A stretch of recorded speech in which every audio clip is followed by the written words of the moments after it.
샬롬 할렐루야. 요한일서 2장 6절에서 8절입니다. 그의 안에 산다고 하는 자는 그가 행하시는 대로 자기도 행할지니라. 사랑하는 자들아, 내가 새 계명을 너희에게 쓰는 것이 아니라 너희가 처음부터 가진 옛 계명이니 이 계명은 너희가 들은 바 말씀이거니와 다시 내가 너희에게 새 계명을 쓰노니 그에게와 너희에게도 참된 것이라. 이는 어둠이 지나가고 참 빛이 벌써 비침이니라. 아멘. 요한일서 2장 5절에서는 주님의 말씀대로 계명을 지키면서 살아야 우리가 주님 안에 거하는 것이라 했습니다. 요한일서 2장 6절에 다시 한번 강조합니다. 저 안에 거한다 하는 자는 그의 행하시는 대로 자기도 행할지니라 했습니다. 우리가 주님 안에 거한다면 반드시 주님의 행하시는 대로 우리도 행하게 되어 있다는 것이죠. 주님처럼 행한다는 것은 하나님의 말씀대로 행하는 것입니다. 하나님의 말씀대로 행하기 위해서는 그 말씀이 마음에 임해 있어야 합니다. 내 마음 안에 진실이 있어야 진실하게 행할 수가 있고 겸손이 있어야 겸손하게 행할 수가 있지요. 이렇게 내 마음 안에 말씀이 임해 있어서 말씀대로 행할 수 있다면 이는 곧 내 안에 주님이 계신 것입니다. 하나님의 말씀이 육신을 입고 오신 분이 우리 예수님이시기 때문이죠.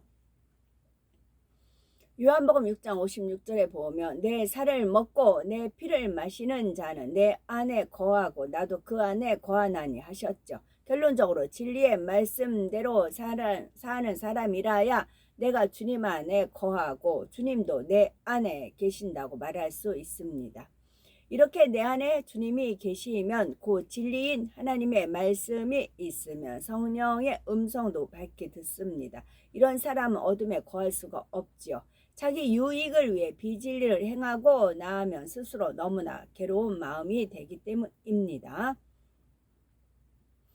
반면에 좀 손해를 본다 해도 진리 안에 거할 때는 마음이 기쁘고 평안합니다. 육적으로 손해를 볼 때보다 진리에서 벗어날 때 오히려 더 공고하지요. 성령 받은 자녀라면 또 천국을 소명하면서 신앙생활을 제대로 하고 있는 사람이라면 이런 것이 정상입니다. 그러나 세상의 죄악이 관영하고 진리를 바로 알지 못하니 많은 사람들이 주님을 믿는다 하면서도 주님 안에 거하지 못합니다. 본문을 기록한 사도 요한은 영혼들이 빛 가운데 거하며 주님 안에 거하기를 너무나 간절히 원했습니다. 그래서 직접 만나서 신방할 때는 물론 요한일서를 비롯한 각종 서신을 기록할 때도 어찌하든 진리를 깨우쳐 주려고 애를 썼지요. 이런 간절한 심정으로 사역하면서 사도 요한이 기도했던 내용을 하나님께서 알려주셨습니다.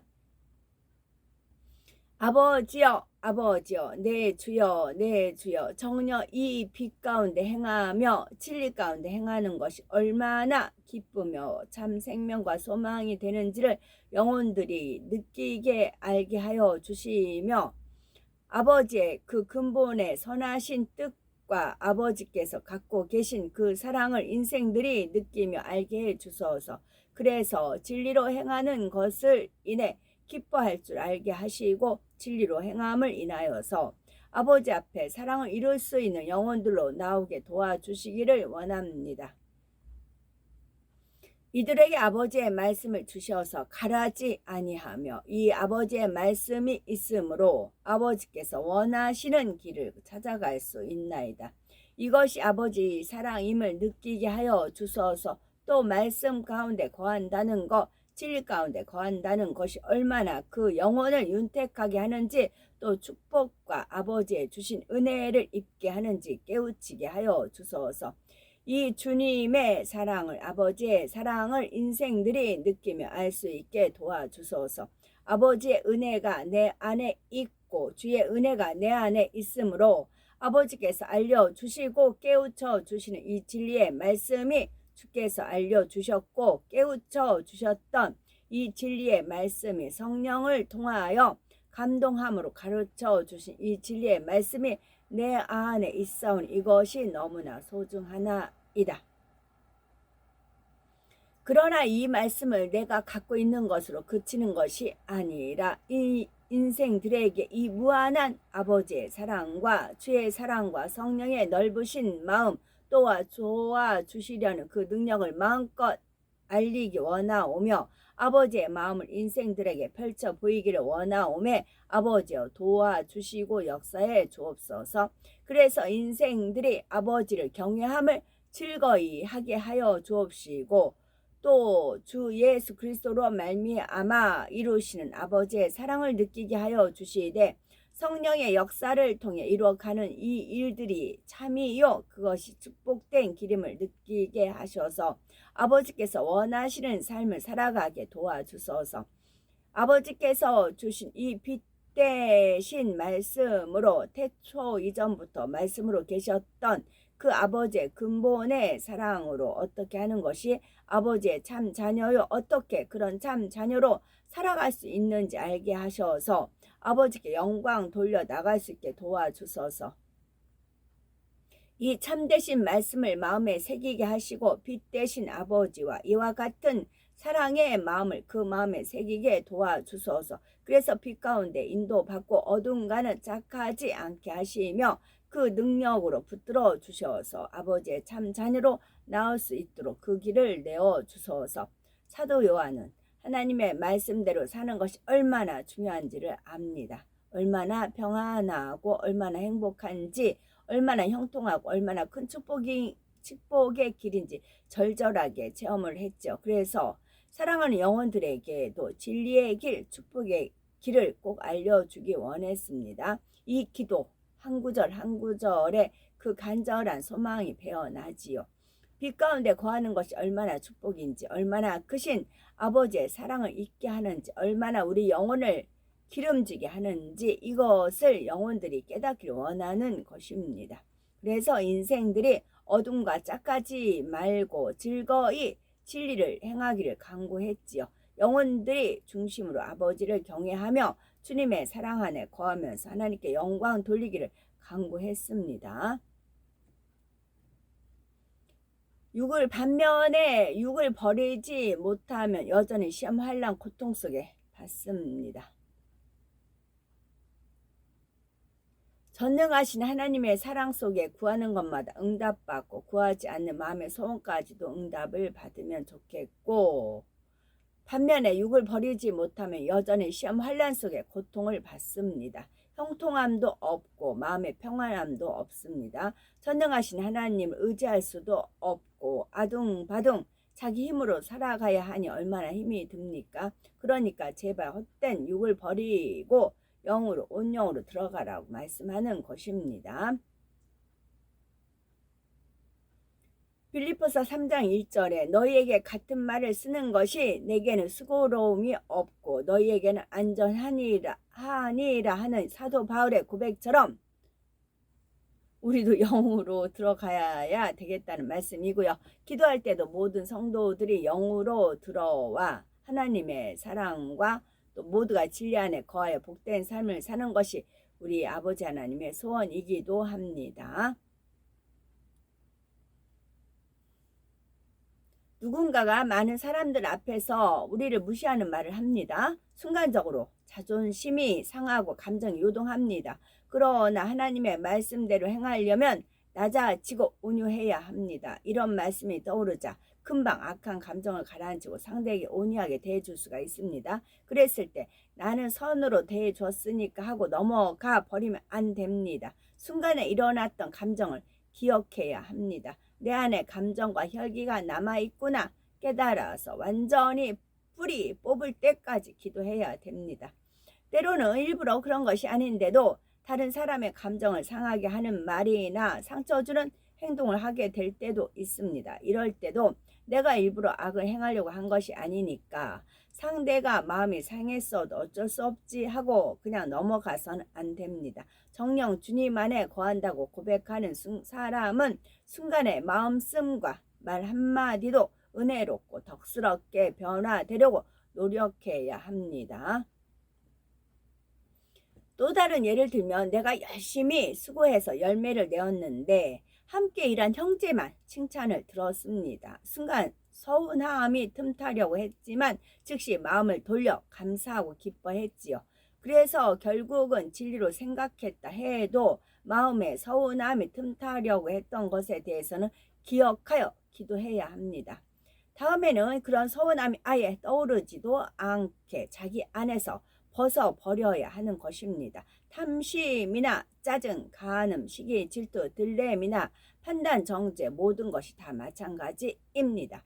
내가 탐심이 있는 사람이 아니고 시기 질투하는 사람이 아니고 그냥 잠시 스쳐 지나갔을 뿐이라고 하면서 놓쳐버려서는 안 됩니다. 그러면 세월이 흘러도 영의 문턱에서 제자리만 뱅뱅 돌고 있는 것입니다. 미세한 육이라도 버리고자 하는 간절한 사모함과 노력이 있어야 합니다. 그런 악의 뿌리가 내 안에 있음을 깨달아 뿌리를 뽑아 버릴 때까지 불같이 기도해 가야 되는 것입니다. 그래야 영으로 쏙 들어갈 수가 있습니다. 마침내 주님이 내 안에 내가 주님 안에 거한다 고백하며 주님과 동행하는 축복을 날마다 체험할 수가 있지요. 요한일서 2장 7절에서 8절에 보면 사랑하는 자들아 내가 새 계명을 너에게 쓰는 것이 아니라 너희가 처음부터 가진 옛 계명이니 이 옛 계명은 너희의 들은 바 말씀이거니와 다시 내가 너에게 새 계명을 쓰노니 저에게와 너희에게도 참된 것이라 했습니다. 본문에 옛 계명과 새 계명이라는 말이 나옵니다. 옛 계명은 구약의 계명이고 새 계명은 신약의 계명입니다. 이스라엘 백성들은 모세를 통해 하나님의 율법, 그 계명을 받았습니다. 그런데 마태복음 5장 17절에 보면 내가 곧 예수님께서 율법이나 선지자나 폐하러 온 줄로 생각지 말라. 폐하러 온 것이 아니요 완전케 하려 함이로라 하셨죠. 우리 예수님께서는 율법이나 선지자 곧 구약의 옛 계명을 완전케 하려 이 땅에 오셨다는 것입니다. 옛 계명이든 새 계명이든 계명은 모두가 하나님의 말씀이며 하나님의 뜻을 알려주는 것입니다. 사람의 도리를 쫓아 하나님을 경외하며 형제를 사랑하고 빛 가운데 살아야 함을 알려주시지요. 새 계명이라 해서 예전에 없던 것을 새로 주신 것도 아니고 전에 주신 계명과 전혀 다른 계명도 아닙니다. 다만 사랑과 공의라는 측면에서 볼 때 공의가 더 강조되는 구약에 비하면 신약에서는 사랑이 더 많이 강조됩니다. 구약에서는 죄를 지으면 사함받기 위해 짐승을 잡아 제사를 지내야 합니다. 반면 신약에서는 주님을 믿고 죄를 회개하면 사함받을 수 있지요. 즉 구약에서는 행위적인 면을 많이 강조하고 신약에서는 마음과 중심을 더 많이 강조합니다. 특히 마음에는 악이 가득하면서 행위적으로만 거룩한 척한 외식에 대해 엄히 경계하고 있죠. 그러다 보니 어떤 사람들은 구약과 신약의 계명이 전혀 다른 것처럼 오해하기도 합니다. 마치 행위적으로 지켜야 하는 계명은 구약에만 해당되는 것이고 예수님 이후로는 마음으로 믿기만 하면 제사함도 받고 구원도 받는 줄로 알지요. 그러나 예수님께서 분명히 말씀하신 대로 예수님께서는 계명을 폐하신 것이 아니라 완전하게 하셨습니다. 행위적으로만 죄에서 돌이키는 것이 아니라 마음까지 변화되어 죄에서 완전히 떠나게 은혜를 주시는 것입니다. 구약에서는 사람이 이웃에게 악을 행하면 그대로 갚아주게 했습니다. 율법에는 눈을 상하게 하면 눈으로, 이는 이로, 손은 손으로, 생명은 생명으로 갚아야 했지요. 이에 대해 마태복음 5장 38절에서 42절에는 이 옛 계명과 정반대인 것처럼 보이는 새 계명이 나옵니다. 또 눈은 눈으로, 이는 이로 갚으라 하였다는 것을 너희가 들었으나 나는 너에게 이르노니 악한 자를 대적지 말라. 누구든지 네 오른편 뺨을 치거든 왼편도 돌려대며 또 너를 송사하여 속옷을 가지고자 하는 자에게 겉옷까지도 가지게 하며 또 누구든지 너를 억지로 오리를 가게 하거든 그 사람과 심리를 동행하고 네게 구하는 자에게 주며 네게 끄고자 하는 자에게 거절하지 말라. 그러면 이것이 과연 옛 계명과 반대되는 계명일까요? 그렇지 않습니다. 하나님의 뜻은 원래 사랑이며 악을 악으로 갚지 않고 선으로 갚는 것입니다. 서로 이해하고 용서하고 공유를 베푸는 것이죠. 그러나 죄인들에게는 이런 설명을 한다 해도 그대로 순종하기가 쉽지 않습니다. 원수까지 사랑하라 하셔도 마음에 악이 있는 사람으로서는 그것이 무슨 말씀인지 이해하기도 어렵죠. 상대가 악을 행하면 자기도 악으로 갚아주는 것이 너무나 당연하게 여겨지기 때문입니다. 또 범죄하면 벌을 받는다는 두려움이 없다면 악인들은 마음이 동하는 대로 죄를 범할 것입니다. 계명이 있어도 이웃에게 악을 행하는데 계명을 주시지 않았다면 얼마나 더 많은 범죄가 일어났겠습니까? 또 피해를 입은 쪽에서도 복수할 수 있는 범위가 정해지지 않으면 할 수 있는 한 더 크게 보복하려고 하겠죠. 한 대 맞으면 한 대만 때려주는 것이 아니라 분이 나는 대로 10대 20대라도 때리려고 하지 않겠는지요. 만약 하나님께서 주신 계명이 없었다면 사람마다 자기 악대로 죄를 쌓아가다가 심판을 받아 지옥에 갔을 것입니다. 그래서 하나님 편에서 공의에 따라 눈은 눈으로 이는 이로 이렇게 정확한 기준을 주셔야만 했습니다. 결국 이런 계명을 주신 것은 사람들이 범죄하기를 두려워해서라도 사망으로 가지 않게 하려는 것입니다. 구약의 율법도 근본적으로는 하나님의 사랑에서 나왔다 하는 것이죠. 하나님께서 원하시는 더 깊은 뜻은 처벌이 두려워서 악을 누르는 것이 아닙니다. 우리 마음의 선과 사랑 자체를 이루어서 빛 가운데 거하는 것이 하나님의 뜻이지요. 또 율법대로 원수를 갚겠다 하는 것이 아니라 예수님께서 사랑의 본을 보여주신 것처럼 우리도 상대를 사랑하고 용서하기를 원하시죠. 구약시대의 백성들은 계명에 담긴 하나님의 참뜻을 이해하기가 어려웠습니다. 그러나 오늘날의 우리는 다릅니다. 성령을 받았기 때문이지요. 성령의 감동 속에 주님의 사랑을 깨달으면 원수를 사랑하라 하신 하나님의 말씀 얼마든지 이해할 수 있습니다. 이제는 눈은 눈으로 갚는 것이 아니라 오른뺨을 맞아도 왼뺨을 대어줄 수가 있지요. 억지로 그렇게 하는 것이 아니라 성령의 능력으로 마음의 사랑을 이루어 하나님의 뜻을 행할 수 있는 것입니다.